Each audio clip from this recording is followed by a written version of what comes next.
Mundo means world. There I was, sitting on the porch, taking in the Saturday morning rays in my pajama pants and t-shirt, nursing a cup of my mom's café con leche with a light buzz in my doobie taking hold. The grapples with their oil-slick wings scattered as Louis rolled by in his royal blue Chevy Impala with the mag wheels and chrome bumpers. Like he always did on weekends. only this time he pulled into the driveway. That sleek machine next to my car reminded me that no matter how I customized it with a cherry red Earlshire paint job and new tires, my gremlin Would always be a gremlin. doing my buzz. Louis sat in his car with his sunglasses on like the Prince of Low. And waved me over to him. He never got out of this ride if he can help it. Some people thought it was laziness on his part, and rude too. And some even wondered if he had legs at all. But I knew better. That Impala was Louis Strong, and as long as he sat on it, He was king. why would he abdicate that when there was enough daily shit in this dusty old town to make us all feel provincial? I slipped into my flip-flops and sauntered over. All cool and easy. ¿Qué onda, Louis? Hey, nada. How about you, bro? I'm cool. Been too long, ese. You high? Just a hit. Keep it down. My mother said it. Hey, I'm hip. How's your sister doing? Still married. I don't see it lasting. Like a lot of the guys that call themselves my friends or camaradas in the jargon of my time, Louis took an undue interest in my sister Mickey. It didn't matter that she was already married and had a 4-year-old kid to show for it. He was waiting for the day she'd come to her senses and ride off with him to some romantic getaway like Carlsbad Caverns. Like that day would never happen. Mundo, I need you to do me a solid. What? A favor, bro. I need your help. For what? Without taking his eyes off me, he reached under the seat and whipped out something wrapped in newspaper. He laid it in my hand, and by the weight of it, I knew it was trouble. What's this? Just for a day. Watch it for me. I peered through a slit in the paper and saw the shiny blowhole of Nasty looking right back at me. This is a gun, I said. What the hell am I gonna do with the gun? Nothing. Just put it away and forget about it. I'll be back for it tomorrow. What's going on, I said? Is this your cuete? What have you done? Nothing. Look, Mundo, I'm asking you to fucking do me the solid. And if you don't want to, then fuck it, I'll find somebody else. But, I thought you were more mature, for this shit. How old are you? 21, 22? 18. 18? Okay, I'll see you later, Issa. He started to take it back, but I moved my hand away. I didn't realize that I had done that. Something about the heft of it, the blunt, unpredictable weight of it, felt good against my abdomen. And that's where I kept it. Just kidding, I said. I'll watch it for you. He smiled, like an idiot. I smiled back exactly the same way. Órale, Mundo. That's my bra. You're my rock steady, bra. Later. He turned up the music in his car and shifted it in reverse. Is it loaded? I asked. Louis gave me his over-the-sunglasses look and said, Say hi to Mickey for me, bro. Louis used to be Luis Gutierrez. and he used to work for my dad's tree surgery business back when he was still married to my mom. But sometime after Dad left home and later the state, Luis got mixed up with these other people who worked in used car sales. Which we all knew were fronts for money laundering operations, and just like that, He's Louis. And his shirt looks cheap, and he smells of cologne, and he's putting a gun in my hand. I didn't like the way he called me broad neither. Like it would endear me to him instead of making me feel like an article of women's underwear. But the fact that he entrusted this hardware to me, that says something about how the world seems to be. gearing up for me. I closed the door to my room, turned up the music on my stereo, and decided I wouldn't even look at it. I put it in my closet under all my old famous Monsters of Filmland magazines. Leave it there until tomorrow. Before I knew it, I set the package on the bed, On my knees like a supplicant, peeled back the newspaper with my hands shaking and readied myself for the sight. Suddenly, everything in the room blurred out except for a single revolver. Smith & Wesson 45, stainless steel burnished to a matte finish with a black grip. Groove for easy handling. Oh, I peered into the cylinder and found the bullet nestled in each chamber. I held it gingerly, shifted it from hand to hand, and nursed that heft in my palm. Aimed it at my graduation picture on the wall. At the whole tribe of graduates in my senior class panoramic. Feeling the faintest voice whisper right into my fingertips the word Yes. I heard my mom making noise outside my door, so I wrapped a cuete in its paper and buried it deep between my magazines in the closet, right by the blunt I lit earlier. I needed a long, steamy shower.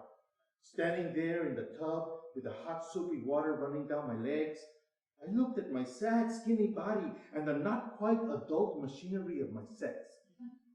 Frail and incomplete. Only then did I realize that my hand was still gripping the gun. Even if the gun wasn't there at all. Oh, after I toweled off and combed my hair, I heard voices in the kitchen.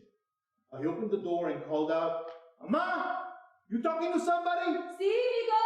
she bellowed back. "Mickey's here! She's gonna watch my house while I'm at work!" "Hey, carnala!" I shouted to her. "Hey, Mundo! Get dressed so you can say hi to Bruno!" Bruno was the aforementioned 4-year-old fruit of my sister's loins and my nephew. But his real title was Holy Fucking Terror. This little brat had a mad knack for ferreting out whatever meant the most to us and leaving it in a shambles. He once found a set of my great-grandma's diamond earrings and disposed of them in such a fashion that we found one deep in the bowels of the washing machine and the other deep in the bowels of Bruno himself. Needless to say, the shit he got into made us get into it too. "Bruno's here?" "Yeah? Isn't he in your room?" I frantically wrapped a towel around and ran to my room, and when I opened the door, there he was, holding that Stainless steel 3-inch barrel. in his tiny toddler fingers. He was a striking boy with long eyelashes and deep green eyes. But his head already bore the scars of too many tumbles downstairs and out of trees. I dropped the towel, and his gaze went straight to my groin. And that was distraction enough. I snapped the gun out of his hands and quickly pushed him out. No way that pinche cuete was staying in the house now. To keep it hid, I put on my denim jacket and shoved the hardware barrel first in my pants waistband. I flashed past Mom and Mickey with hardly a word and got in my car and drove. I didn't know where I was going, but I hardly cared. I headed down Alameda, past the old motels and my old elementary and the many used car lots that were only just sprouting along both sides of the avenue. I was raised along this old highway and connected to its low-rent charm. Now, it was starting to turn. Into what? I couldn't say it back then. I stopped at the light and waited for my green with the other cars around me. Los Tigres del Norte from someone's window, from someone's radio, led into my car, and that's when it happened. The same smooth little whisper that had earlier coursed into the whorls of my fingers spoke up a little louder now, saying, Look at him. I froze. Again, I heard it. Look at him. Turned to the driver in the pickup next to me. An older guy in a Diablo's baseball cap with a cigarette buried in his mustache. And that brand new troca. Fucking music. He thinks he's a mero. The guy caught me looking and stared back like he was about to laugh because I'm in a fucking gremlin. I wanted to turn away, but the voice said, Nah, man. You got this. I did. Some kind of force hardened my look, and the guy blinked, and the light changed, and he turned away, and then he was gone. The car behind me honked, and the voice whispered, Take your fucking time. You're the man. I stopped at the Sonic and had a burger for breakfast while I thought about where I should go next. El Paso is a big, sprawling city with hardly nothing to do but stay out of the heat. So I cruised around for a few hours, me and Pink Floyd And the 45? I drove through the serious streets of El Segundo Barrio. Where no doubt some of the rough apple standings on the corners were anchored with similar heft. When they turned their blunt crackle eyes at me, sitting low in the saddle, I gave them the stern look of brotherhood. At first they looked affronted, and I could almost see their spines stiffening. But then their hard Indian look softened as they gave me their cholo salute, that lazy upward nod of the chin. I went on my way at the speed of chill. Out of nowhere, I thought I should stop by and see Lisa Morales. at her parents' house, just for the hell of it. And the voice in my waistband said, Lisa lived in this quiet residential neighborhood where everyone keeps their grass trimmed, but summer burns it yellow. All the Mexicans there think of themselves as upper middle class and look down on us in the lower valley. but I know for a fact they got all their imported furniture at haggled prices from the Mercado in Juarez. Lisa's family were cool though. They weren't into throwing airs and shit. Every time I went, her mother regaled me with her good home cooking. ¡Qué surprise, Mundo! Come in! Ya acabamos practice, but we've got some bacon and pan dulce left over. Está bien, señora. I just had a bite. Lisa! Raimundo's here! Ándale! Sit down. I settled into her father's lazy boy with the worn armrests, which out of respect, I'd never done before. It wasn't lost on Lisa. When she appeared in her shorts and tank top looking real fine, fingering her shag-cut hair, she stopped and smirked. At me. What are you doing? That's my dad's chair. I know. Her mother brought me a plate of ground chorizo and tortilla anyway. Then Lisa and me talked in the living room about the high and low lights of the previous night. Lisa had gone to a wedding with some guy who tried to force himself on her. He'd unzipped his pants in the car and tried to push her face down into him. I told her she deserved a better class of dude. I told her I'd bust his ass for her. She just laughed. I really like Lisa Morales, but she didn't think of me as boyfriend material.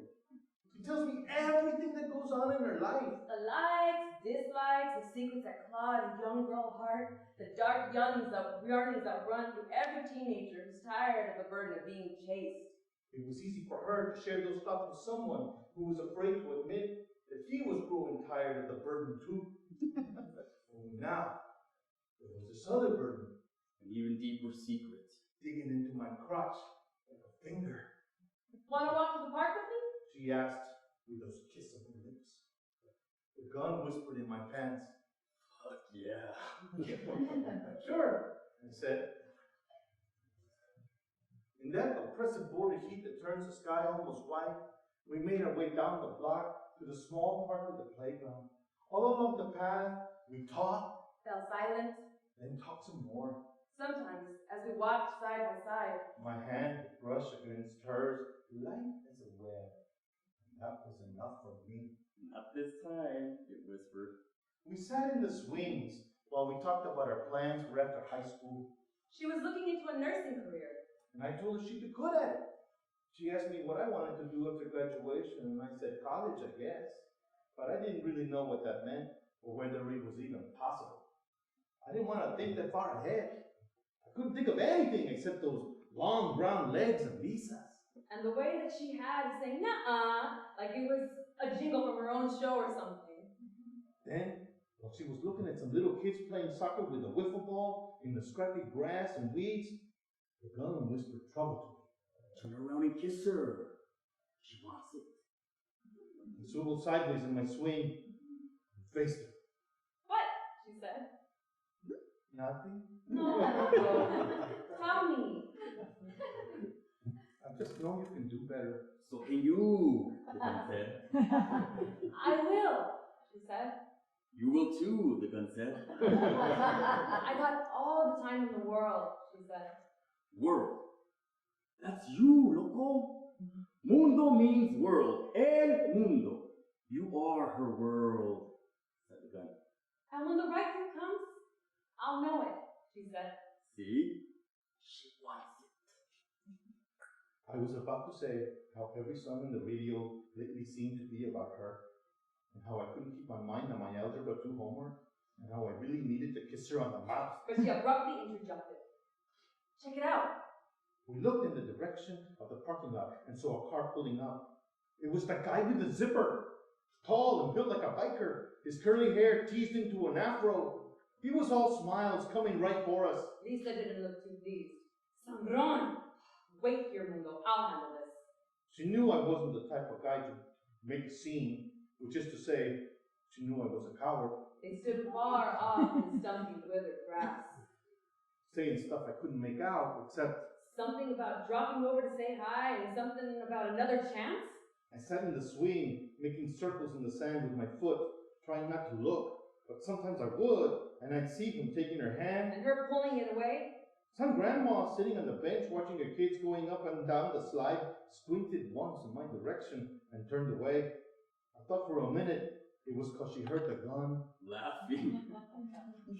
Almost without knowing it, I got up and strode right up to Lisa's side and stood there. For a second, the guy glared at me from under his afro, then smiled all conceited and shit. What it is? What it is you, said the gun at me. Lisa tensed up when she saw how I was acting. Mundo, she said, this is... I know who this is, we said. This is the guy who can't keep his pants zipped up. Mundo! The guy chuckled like it was the funniest thing he heard that day. Pues guess what? You can't treat my friend like that. Like what? Like some tramp?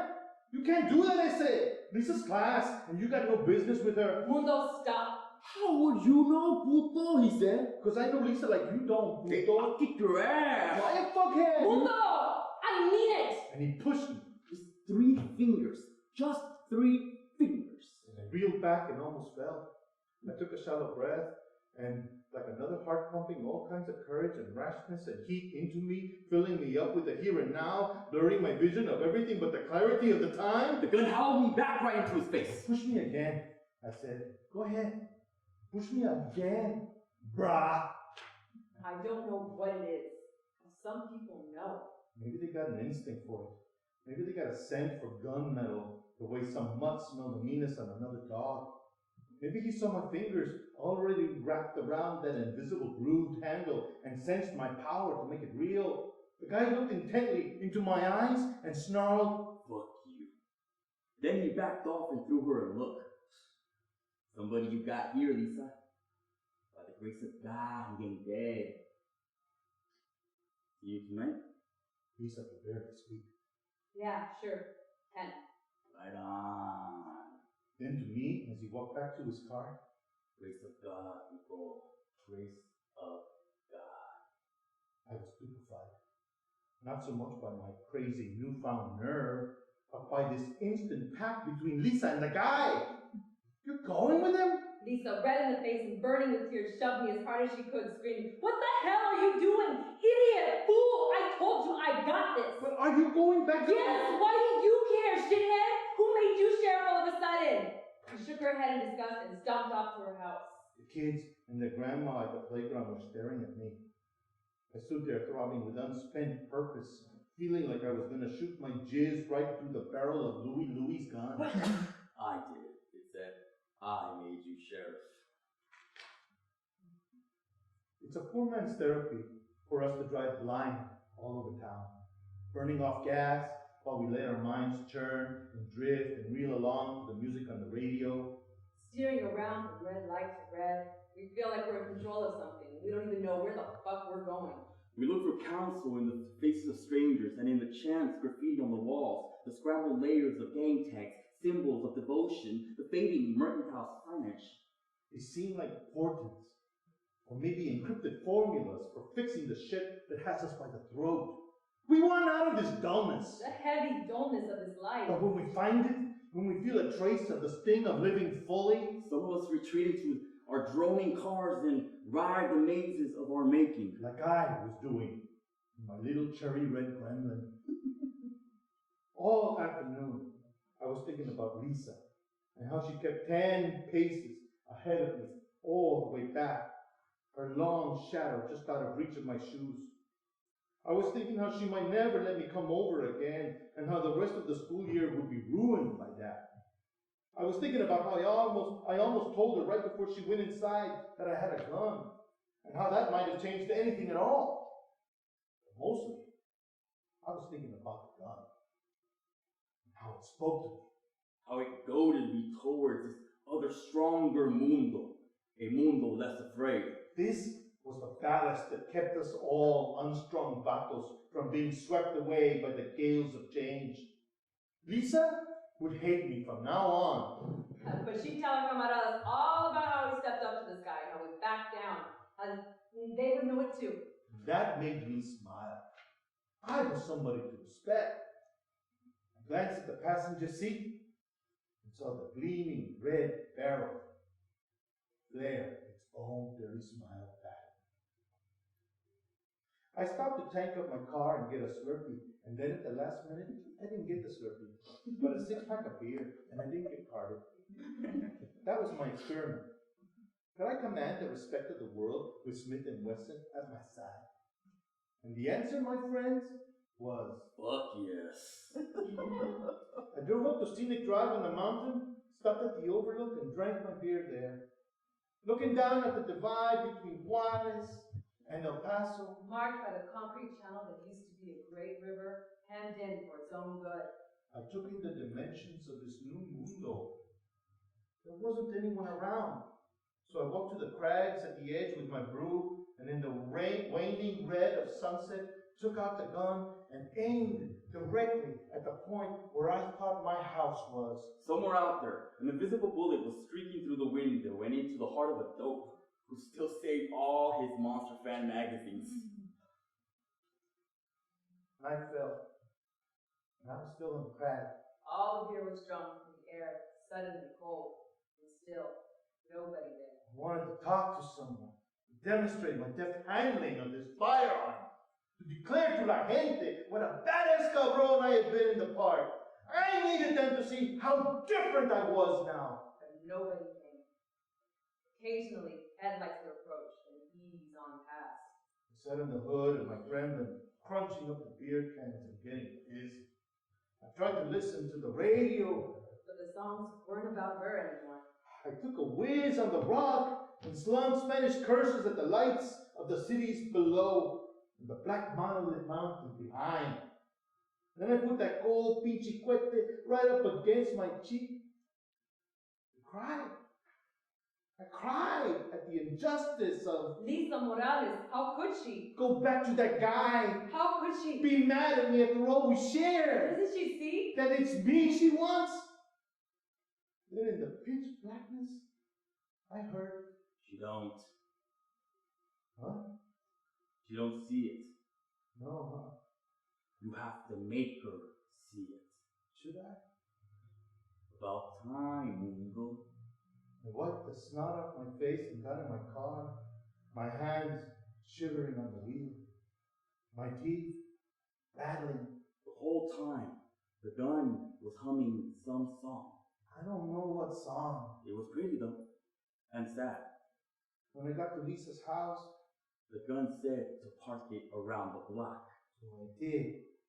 And I walked up all casual up to her house and almost knocked. But the gun said not to. It said to go around the side of her window. Or don't I know which room is hers? I said I did. And I went. I looked in her window. And there was Lisa, sitting on the floor, talking on the phone to a friend. Or maybe the guy, the gun said. Yeah, maybe him.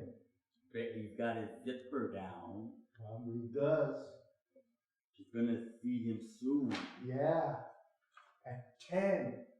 You can put a stop to that. I should too. So, what are you waiting for? How? You know how, loco. You mean this? You got I looked down at the gun, and it felt so light now. All that weightiness of before was gone. It almost billowed in my hand. I raised it gently in the air till my arm made a straight line between my right eye and hers. My heart was stamping in my chest. Mundo means world, I said. That's right. I am the world. The whole world. All the time in the world. That's what she said. Yes, she did. Remember the gun? I nodded. Slowly lowered my arm. I stepped back from the window and let my weak legs carry me back to the car. I put the gun in the glove box and drove home. Somewhere along the way, I threw up all over myself, but I stayed focused on the sudden vividness of everything. the oil refinery along Trowbridge, lit up at night, shimmered like a crystal palace through my tears. I came home to a dark and quiet house, took a shower, and lay awake in bed for hours after, deaf to everything but the long wail of the Southern Pacific rolling in. That, and the comforting snores of my mom sleeping. The next morning, Louie pulled up. And found me cleaning out my gremlin. Hey, he didn't even shut off the engine. He sat in his car with those sunglasses on. And summoned me with a smile. I threw the rag in the pail and popped open the glove box, took out his .45 wrapped in crisp newsprint, and put it right in his waiting hands. What you watching that piece of shit for? You selling it? Nah, I like my gremlin. No shit, he chuckled. Well, you ever want to trade it in? I'll get you a good deal this say. Keep that in mind. Hey, thanks for the solid. It wasn't no trouble, was it?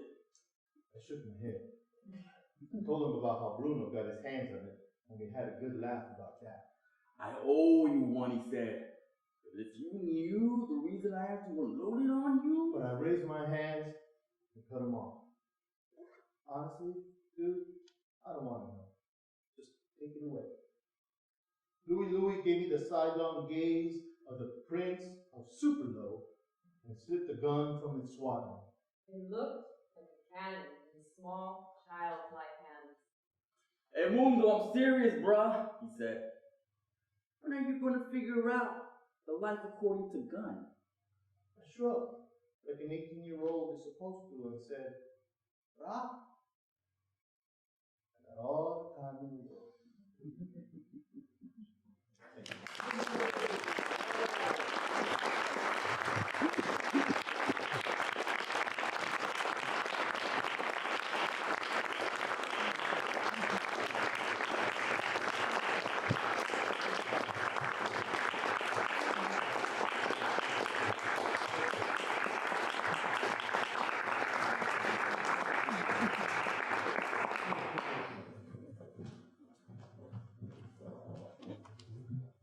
Thank you, Octavio. Wow, that story came to life. I read that story so many times, but it's a whole different experience when it's live on stage with these wonderful actors. Thank you guys.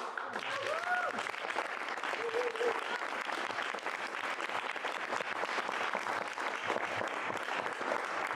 again to Julie James for giving us this wonderful experience and enabling us to feature the work of our contributors live and in this performance setting. Thank you, Julie. You're welcome.